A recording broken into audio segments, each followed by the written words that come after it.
Hello students, in this lecture we will discuss about the India's G20 presidency और कैसे अपनी presidency के under में इंडिया जो लास्ट माइल कनेक्टिविटी है इस ग्लोबलाइजेशन एरा के अंदर अचीव करेगा, उसके बारे में हम बात करेंगे। ऑनरेबल पीएम सर के द्वारा इस आर्टिकल को लिखा गया है the Hindu and Indian express दोनों ही न्यूज़पेपर के अंदर। और इस आर्टिकल का मेन मोटिव यही है कि इंडिया की जो प्रेसिडेंसी के मेन टारगेट हैं, मेन फोकस हैं, उनके बारे में बात करना कि कैसे एक ह्यूमन सेंट्रिक अप्रोच को हम यहाँ पे फॉलो करते हुए इस ग्लोबलाइजेशन के एरा के अंदर जो इंक्लूसिवनेस है, जो मार्जिनल कंट्रीज हैं, उनको एक प्लेटफॉर्म प्रोवाइड करेंगे इस G20 प्लेटफॉर्म के थ्रू। स्टूडेंट्स, अगर हम बात करें G20 के बारे में तो G20 बेसिकली एक फोरम है। इसका परमानेंट सेक्रेटरीट नहीं होता है, इसका परमानेंट हेडक्वार्टर आपको नहीं देखने के लिए मिलेगा। जहाँ पे भी इसकी समिट ऑर्गेनाइज की जाती है वहाँ पे टेम्परेरी हेडक्वार्टर इसका बनाया जाएगा, टेम्परेरी हेडक्वार्टर इसका बनाया जाता है। समिट पहले से भी हुआ करती थी, सेंट्रल बैंक के जो गवर्नर हैं, फाइनेंस मिनिस्टर्स हैं, वो मिला करते थे। बट 2008 के समय जो हेड ऑफ द स्टेट हैं, जो हाईएस्ट पॉलिटिकल पावर्स हैं, उनके थ्रू ये मीटिंग है वो ऑर्गेनाइज होने लगी और कंटिन्यूस जो प्लेटफॉर्म है वो यहाँ पे डेवलप हुआ ये G20 का। अगर हम इस G20 के बारे में बात करें स्टूडेंट्स, 19 कंट्रीज हैं प्लस में वन ऑर्गेनाइजेशन है that is European union. European union नाम का एक ग्रुप है। इसके अलावा स्टूडेंट G20 के अंदर आपको एक शेरपा भी देखने के लिए मिलता है, शेरपा भी आपको देखने के लिए मिलेगा। शेरपा एक बेसिकली नेपाली वर्ड है, नेपाल के अंदर ये वर्ड यूज किया जाता है। शेरपा किसी भी कंट्री का एक रिप्रेजेंटेटिव होता है, किसी भी एक कंट्री का जो रिप्रेजेंटेटिव है वो हुआ करता है और उस रिप्रेजेंटेशन के थ्रू वो यहाँ पे on the behalf of the head of the state या लीडर ऑफ द कंट्री के थ्रू उनका जो नेगोशिएशंस हैं वो कैरी आउट किए जाते हैं शेरपाज के द्वारा। तो student, this is all about the G20। काफ़ी ज़्यादा एक इम्पोर्टेंट प्लेटफॉर्म है। अगर हम बात करें इंडिया की प्रेसिडेंसी की तो 2023 के लिए इंडिया को यहाँ पे प्रेसिडेंसी मिली है कि 2023 का जो G20 समिट इंडिया में न्यू दिल्ली के अंदर ऑर्गेनाइज होगा। तो G20 का एक होता है ट्रायो का। ट्रायो का बेसिकली 3 जो समिट्स हैं उनको रिप्रेजेंट करता है। तो जो 2022 की जो समिट थी, 2022 की जो समिट थी वो बाली के अंदर ऑर्गेनाइज हुई थी, वो भी बेसिकली साउथ ईस्ट एशिया का पार्ट है।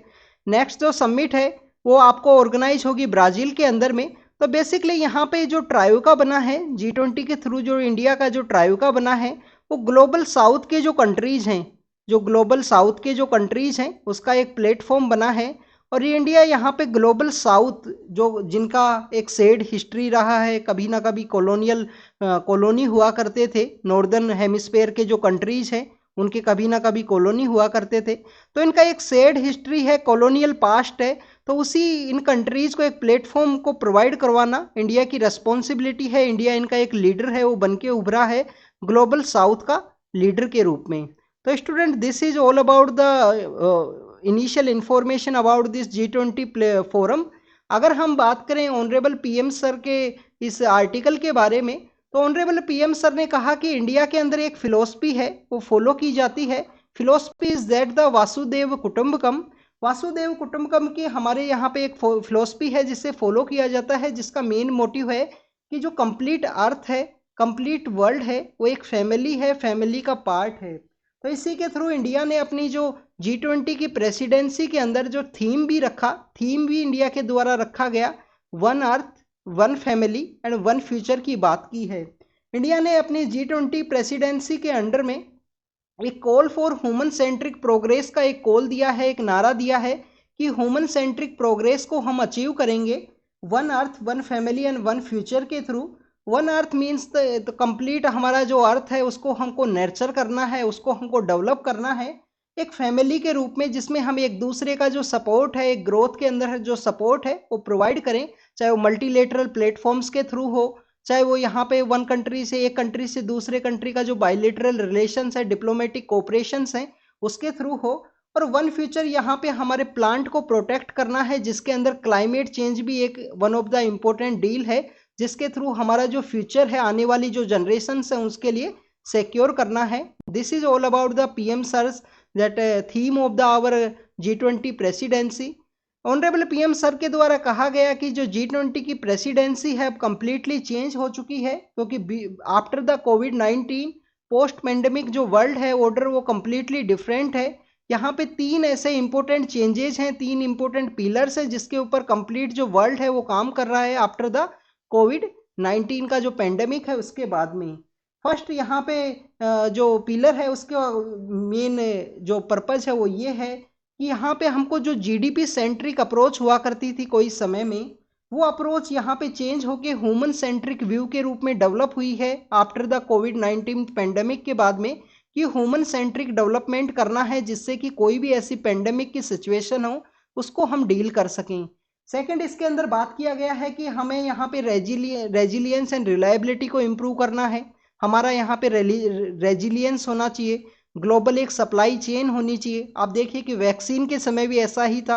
वैक्सीन के समय एक ग्लोबल सप्लाई चेन है, काफ़ी सारे कंट्रीज ने वैक्सीन है वो शेयर नहीं की थी, बट इंडिया के द्वारा वैक्सीन डिप्लोमेसी के थ्रू, जो हमारे कंट्री के द्वारा जो वैक्सीन मैत्री या वैक्सीन डिप्लोमेसी चलाया गया, जिसके थ्रू हर एक ग्लोबल साउथ के जो कंट्रीज हैं उनको हमने वैक्सीन है वो प्रोवाइड किया, इस रिलायंस एंड रिलायबिलिटी के ग्लोबल सप्लाई चेन के थ्रू।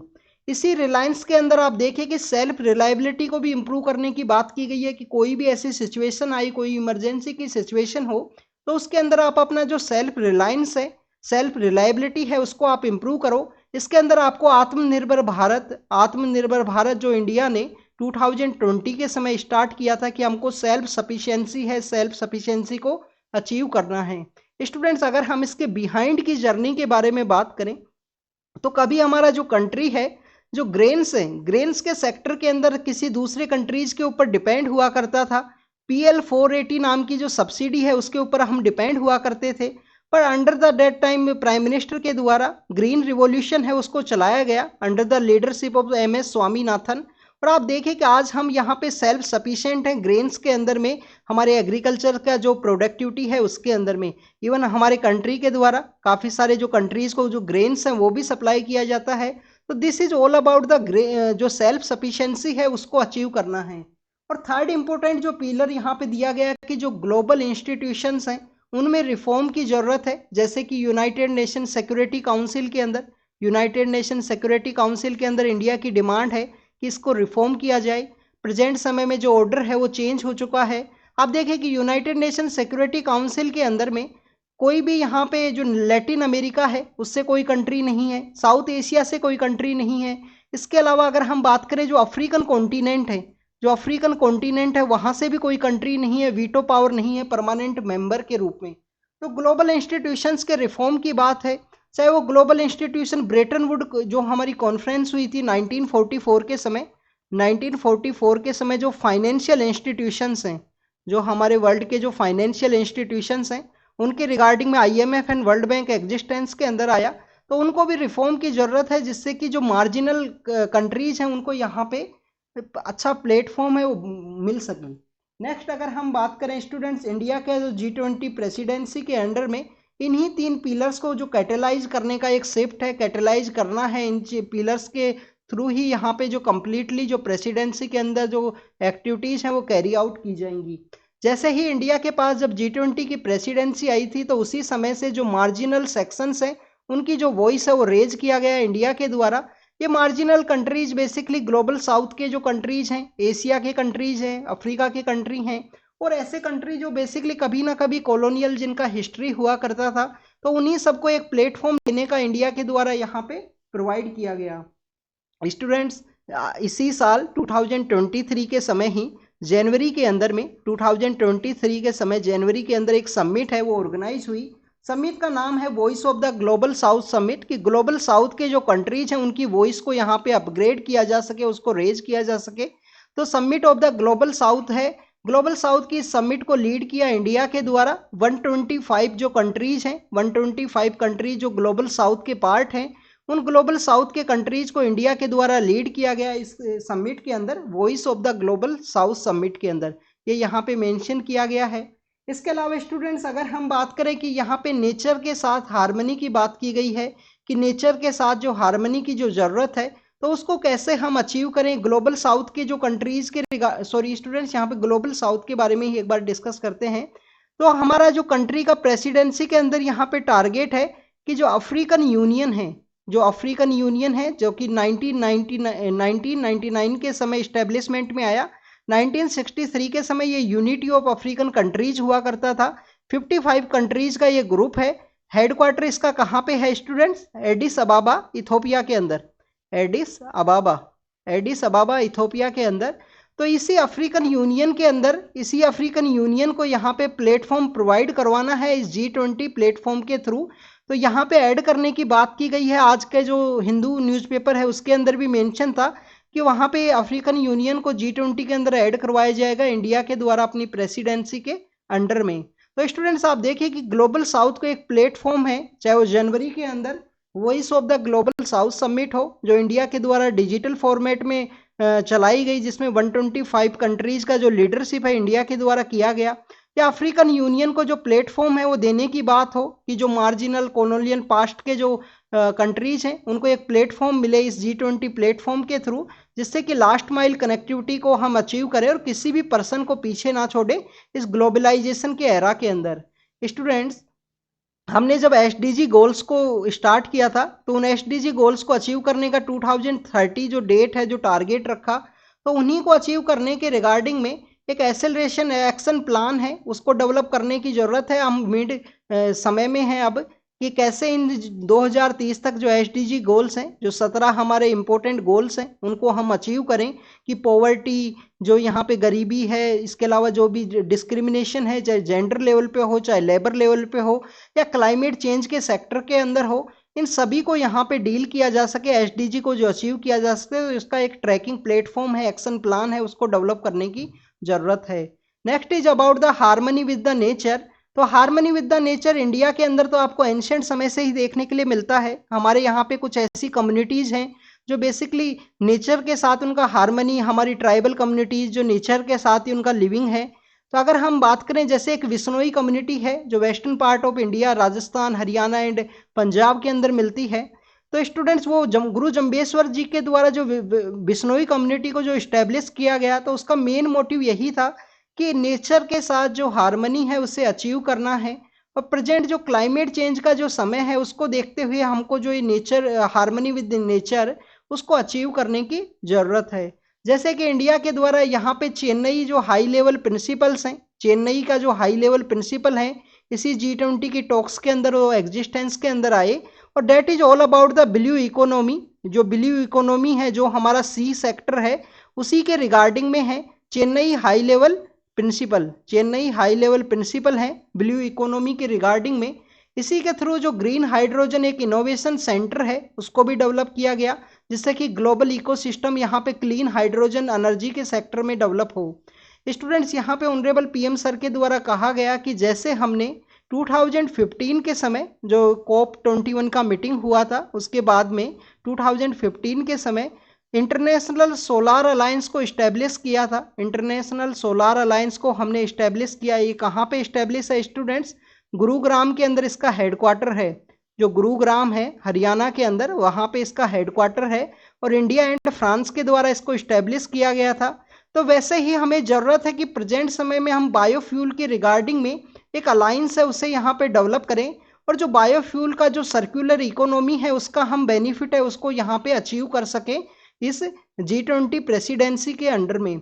बायोफ्यूल के रिगार्डिंग में इंडिया, ब्राज़ील एंड USA के द्वारा फरवरी मंथ के अंदर में, इस 2023 के अंदर जो फरवरी मंथ है उसके अंदर डिस्कस किया गया था कि ग्लोबल बायोफ्यूल जो अलायंस है उसको हम यहाँ पे डेवलप करेंगे। इसी के अलावा स्टूडेंट्स, यहाँ पे ऑनरेबल PM सर के द्वारा कहा गया कि जो योगा है, योगा जो काफ़ी ज़्यादा ज़रूरत है प्रेजेंट लाइफ स्टाइल को देखते हुए, हमने 21 जून को योगा डे के रूप में यहाँ पे सेलिब्रेट करवाया। हर एक साल इसको मनाया जाता है, जो प्रेजेंट हेल्थ सेक्टर के लिए इम्पोर्टेंट भी है। इसके अलावा लाइफ के बारे में बात किया गया है कि लाइफ स्टाइल ऐसी होनी चाहिए कि वो इन्वायरमेंट को सस्टेनेबल हो, जो इन्वायरमेंट को सस्टेनेबल हो, उसी के रिगार्डिंग में यहाँ पे बात की गई है कि जो लाइफ हमारी मिनिस्ट्री ऑफ इन्वायरमेंट के द्वारा ग्लोबल इन्वायरमेंट डे के दिन इसको बेसिकली लॉन्च किया गया था 2022 के समय, कि लाइफ स्टाइल ऐसी हो जो सस्टेनेबल हो इन्वायरमेंट के रिगार्डिंग में, कि सस्टेनेबल इन्वायरमेंट को यहाँ पे प्रमोट किया जा सके। अभी 2023 का जो ईयर है उसको इंडिया ने मिलेट ईयर के रूप में, इंटरनेशनल मिलेट्स ईयर के रूप में उसको यहाँ पे सेलिब्रेट किया है, उसकी थीम रखी है। तो यहाँ पे जो मोटा अनाज है, जो मिलेट्स है, उसको प्रमोट करने की रिगार्डिंग में इंडिया का यहाँ पे इनिशिएटिव है। स्टूडेंट्स आप देखें कि मिलेट्स जो क्लाइमेट स्मार्ट एग्रीकल्चर है उसके अंदर भी बूस्ट करेंगे। कैसे ये बूस्ट करेंगे? क्लाइमेट चेंज होने की वजह से अनप्रेसिडेंट इवेंट्स आपको देखने के लिए मिलते हैं। मिलेट्स को जो उगाने के लिए या इसकी जो प्रोडक्टिविटी के लिए जो पानी का जो अवेलेबिलिटी है, वाटर का जो अवेलेबिलिटी है, वो इतना नहीं चाहिए जितना कि और सीरियल्स को आपको देखने के लिए मिलेगा। जैसे अगर हम व्हीट की बात करें, राइस की बात करें, मिलेट्स को पानी की अवेलेबिलिटी कम है। मिलेट्स के अंदर न्यूट्रिशन लेवल काफ़ी सही है। तो कोई पुअर पर्सन है, न्यूट्रिशन लेवल जहाँ पे कम है, जैसे इंडिया के अंदर स्टंटिंग एंड वेस्टिंग की जो आपको नंबर्स हैं वो काफ़ी हाई देखने के लिए मिलते हैं चिल्ड्रंस के अंदर में। तो स्टंटिंग वेस्टिंग इसके अलावा जो दूसरे न्यूट्रिशन है जैसे आयरन है, वो काफ़ी ज़्यादा इन मिलेट्स के अंदर मिलता है। मिलेट्स के अगर हम बात करें कौन कौन से मिलेट्स जो इंडिया के अंदर पाए जाते हैं, कौन कौन सा जो मोटा अनाज है, जिसमें बाजरा है, जो आपको सेमी ड्राई ड्राई जो कंडीशन का एरिया है, ज्योग्राफी का एरिया है इंडिया के अंदर, जैसे में राजस्थान है, हरियाणा है, वहाँ पे काफ़ी उगाया जाता है बाजरा। गुजरात के अंदर भी, महाराष्ट्र के अंदर ज्वार है, कर्नाटक के अंदर रागी है। तो इस तरीके के हमारे कुछ मिलेट्स हैं जो काफ़ी एक इम्पोर्टेंट रोल प्ले करेंगे क्लाइमेट स्मार्ट एग्रीकल्चर के अंदर। और 2023 को यूएन का जो इंटरनेशनल मिलेट ईयर के रूप में भी इंडिया ने यहाँ पे उसको प्रपोज किया था और उसको वो यहाँ पे एग्जिस्टेंस के अंदर आया। तो this is all about India's strategy. यहाँ पे मिलेट्स के थ्रू जैसे कैसे क्लाइमेट स्मार्ट एग्रीकल्चर को हम यहाँ पे डील करेंगे। इसके अलावा स्टूडेंट्स अगर हम बात करें कि हमारे ऑनरेबल पीएम सर के द्वारा डेक्कन हाई प्रिंसिपल्स के बारे में बात किया गया, इसी G20 मीटिंग के समय वो एग्जिस्टेंस के अंदर आया, जिसके अंदर हमको न्यूट्रिशनल सिक्योरिटी और जो फूड सिक्योरिटी है उसको अचीव करना है। जैसे कि आप देखिए कि वर्ल्ड फूड प्रोग्राम है, वर्ल्ड फूड प्रोग्राम है एक 1961 के समय इस्टेब्लिशमेंट के अंदर आया था। इसका हेडक्वार्टर कहाँ है? रोम इटली के अंदर इसका हेडक्वार्टर है स्टूडेंट्स, वो रोम इटली के अंदर। इसको नोबेल पीस प्राइज भी दिया गया था रिसेंटली। तो अगर हम बात करें ऐसे ही हमको जो न्यूट्रिशनल सिक्योरिटी है, जो फूड सिक्योरिटी है, उसको अचीव करने के रिगार्डिंग में डेक्कन हाई प्रिंसिपल, जो डेक्कन एरिया है, हमारा जो डेक्कन एरिया है वैसा ही एक हाई प्रिंसिपल है, वो हमने यहाँ पे लॉन्च किया। Deccan high principle is regarding the food security and nutritional security. Students यहाँ पे बात किया गया कि टेक्नोलॉजी एक ट्रांसफॉर्मेशन का काम करती है, पर टेक्नोलॉजी के थ्रू हमें अगर इंक्लूसिवनेस को अगर अचीव नहीं किए तो ट्रांसफॉर्मेशन किस काम का? Only some section of peoples को वो ट्रांसफॉर्मेशन अचीव होगा। फिर भी यहाँ पे डिजिटल डिवाइड है वो देखने के लिए मिलेगा, चाहे फाइनेंस सेक्टर के अंदर हो या टेक्नोलॉजी के यूज के अंदर। तो टेक्नोलॉजी को यहाँ पे अगर प्रॉपर इंक्लूसिवनेस को अगर हमें अचीव करना है तो टेक्नोलॉजी का जो यूज है वो सही से करना होगा, जिसके अंदर ऑनरेबल पीएम सर के द्वारा फाइनेंशियल डिजिटल जो हमारा फाइनेंशियल इंक्लूसिवनेस है उसके रिगार्डिंग में जो डिजिटल पब्लिक इंफ्रास्ट्रक्चर है, डिजिटल पब्लिक इंफ्रास्ट्रक्चर डीपीई, उसके बारे में बात की कि डिजिटल पब्लिक इंफ्रास्ट्रक्चर के थ्रू कैसे हम फाइनेंशियल जो इंक्लूसिवनेस है उसको यहाँ पे अचीव करेंगे, इंक्लूसिव ग्रोथ को हम यहाँ पे अचीव करेंगे। इसके अलावा अगर हम बात करें स्टूडेंट्स, इसी के अंदर जो ऑनरेबल पीएम सर के द्वारा इंडिया का जो G20 प्रेसिडेंसी है उसके बारे में बात किया कि कैसे हम इस G20 प्रेसिडेंसी के through, because India is also known as the mother of democracy, model of diversity. India के अंदर डाइवर्सिटी इतनी ज़्यादा है, इतनी ज़्यादा आपको डाइवर्सिटी देखने के लिए मिलेगी। एवरी 10 एंड 20 किलोमीटर्स के ऊपर लैंग्वेज, जो कल्चर, डायलैक्ट कंप्लीटली चेंज होता है। तो इस हमारी जो mother of democracy and model of diversity को हमको लोगों को बताना है, जिससे कि हम डाइवर्सिटी और डेमोक्रेसी के इस कॉन्सेप्ट के थ्रू जो इंडिया का जो डेमोग्राफी डिविडेंड है, जो डेवलपमेंट है, जो डाइवर्सिटी है, उसको लोगों तक पहुंचा सकें। तो इंडिया का G20 प्रेसिडेंसी के थ्रू एक ही मैसेज होगा कि डिजिटल डिवाइड को, जो कोई भी किसी भी तरीके का डिवाइड हो, चाहे लेबर सेक्टर में हो, क्लाइमेट सेक्टर के अंदर हो, उस डिवाइड को ख़त्म करना है। जैसे देखिए क्लाइमेट सेक्टर के अंदर में, क्लाइमेट सेक्टर का बेसिकली जो क्लाइमेट का एमिटर्स हैं वो बिग कंट्रीज हैं जिनके द्वारा एमिट किया गया। बट आज वल्नरेबल कंट्रीज़ के ऊपर में, ऐसे कंट्रीज जिनके द्वारा डेवलपमेंट का कुछ भी नहीं किया हुआ है, उनके ऊपर भी लिमिटेशंस लगाई गई हैं कि आप अपना जो क्लाइमेट का एमिटेशन है वो कम कीजिए। तो इंडिया का यहाँ पे इस G20 प्रेसिडेंसी के थ्रू एक ही मोटिव है कि जो ब्रिज है उसको यहाँ पे कम किया जा सके, और एक जो डिवाइड है उसको कम करते हुए यहाँ पे ब्रिज का काम करे इंडिया। कंप्लीटली जो डिवाइड है वर्ल्ड के अंदर में, जो डिवीजन है, उसके अंडर में एक ब्रिज का काम करे, जिससे कि नो वन लीव बिहाइंड, कोई भी हमसे पीछे ना रहे, कोई भी यहाँ पे पीछे ना छूटे। तो student this is all about India G20 presidency. क्या मोटिव है ऑनरेबल पीएम सर का, जो ये यहाँ पे इस आर्टिकल था, जो जो इम्पोर्टेंट प्रोविजन है एसडीजी के रिगार्डिंग में, ट्रैकिंग गोल है, डेक्कन हाई प्रिंसिपल है। इसके अलावा अगर हम बात करें हाइड्रोजन जो सेंटर हमको बनाना है, hydrogen innovation centre, global hydrogen innovation centre, biofuel centre, हमको बायोफ्यूल इंस्टीट्यूशन है, ग्लोबल अलायंस बनाना है उसका, मिलेट्स के बारे में, लाइफ स्टाइल, योगा के बारे में, इन सब के बारे में हमने बात की जो एग्जाम के पर्पज से इंपॉर्टेंट है। तो thank you students, thank you very much.